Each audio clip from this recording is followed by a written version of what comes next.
standard operating procedures, storage units, okay? Who doesn't like talking about procedures? I love it. Isn't it a great way just to understand what everybody's thinking and what we need to do?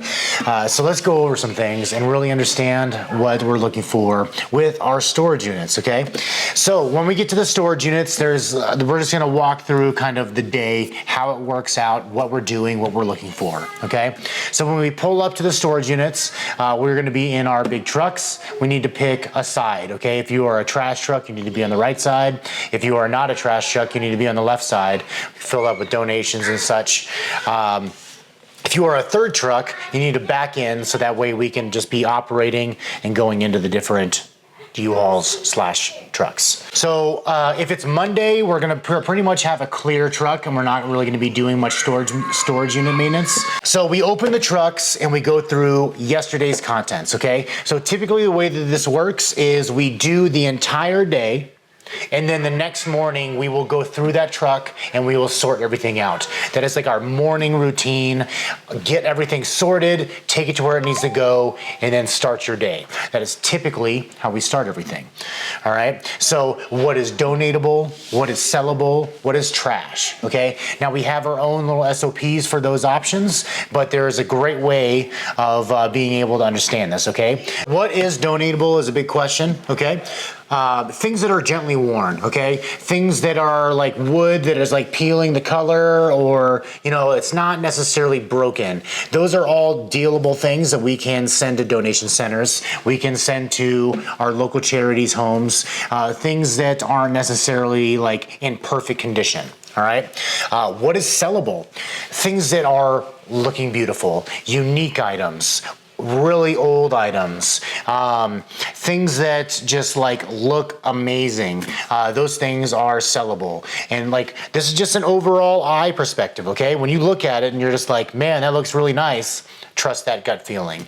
Man, this one's kind of shaky, trust that feeling, okay? And then things that are trash, things that are torn, they're broken, things that we can't repair, those are obviously going into the trash, and that's the best way to be able to separate those things. We can get into more details into another video. All right, so we're gonna fill and unload the trucks with donatables, trash, according to the content that's already on the truck. So if a truck is heavily with trash, we're gonna take out any sellable, any donatable items, and then continue to fill with trash. We don't need to unload the entire thing just to load it back up with trash. We wanna be, like, we don't need to touch every item twice, but if we have to, we do. But let's be responsible and be efficient with this to where we're not touching things multiple times. If there's a truck that's full of donatables, fill it with more donatables. Don't even take anything off. Just make it a simple and easy thing, all right? So on here, it says in a specific example, if a truck is 70% trash and 30% donatables, remove the donatables. Fill the rest with trash from the storage units or the other trucks. Be sure to condense as much as possible. Stand up sofas, stack, stow items appropriately. You know, once you get to a certain point and you're gonna start putting in more big items, can you stuff small items into the crevices, okay? You know, and then the same thing with donations, okay? We're going to fill it up with mostly donatables. Like, do we need to compact? Do we need to stand things up? Do we need to save space? Because that one's not going very far. If the items are sellable or donatable, make sure to store them in an appropriate storage units and keep all the hardware and pieces together. Label everything appropriately, tape things to things, all right? So if there's hardware for this table, that means that you need to put it in a bag and it needs to be taped to that table. It shouldn't be, we find this random bag of hardware and then the table's over here. That is making it to where things are going to get lost. Not everybody knows what goes to what. We need to make sure that it is appropriate and consistent. Cover any glass or mirrors and store safely, not flat on the ground or somewhere where they can be stepped on and easily damaged. Glass breaks super easy, okay? Just be careful, all right? Don't put the panes together, separate them, put them in an area where it's not gonna get messed with. Obviously it says don't put them on the ground, just be careful. Coordinate with the other team to who should be assigned to designated trash or trucks or donations. That's something we're gonna go over in the morning. Everybody's gonna know whether you're gonna be part of which truck. Do we need to go to the dump? Can we just fill the trash unit?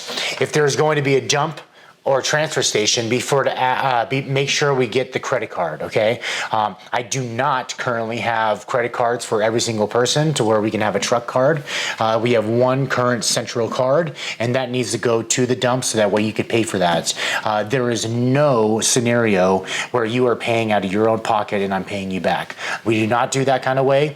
It is all strictly coming out of the business.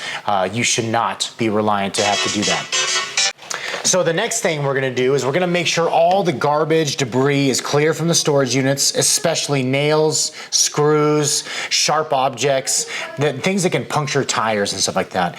We need to make sure to clear that stuff up from the ground. So when we're taking all this stuff out, things happen. We need to make sure to clean up after ourselves, and we're not screwing anybody else up. Excuse me, we're not screwing anybody else up with their tires, and we're not doing it to us either, okay? Be respectful of our area.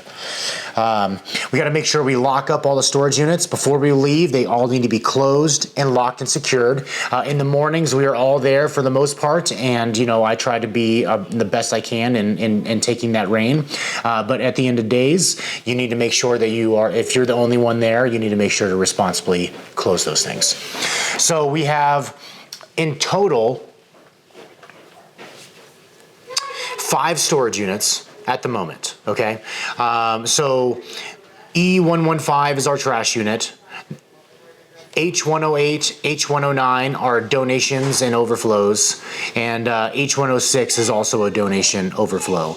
H113 is kind of like our extra materials and also an overflow because we constantly might need that when we have big jobs and big days and we can't go to the storage units. I mean, we can't go to the dumps or into ARCs and such.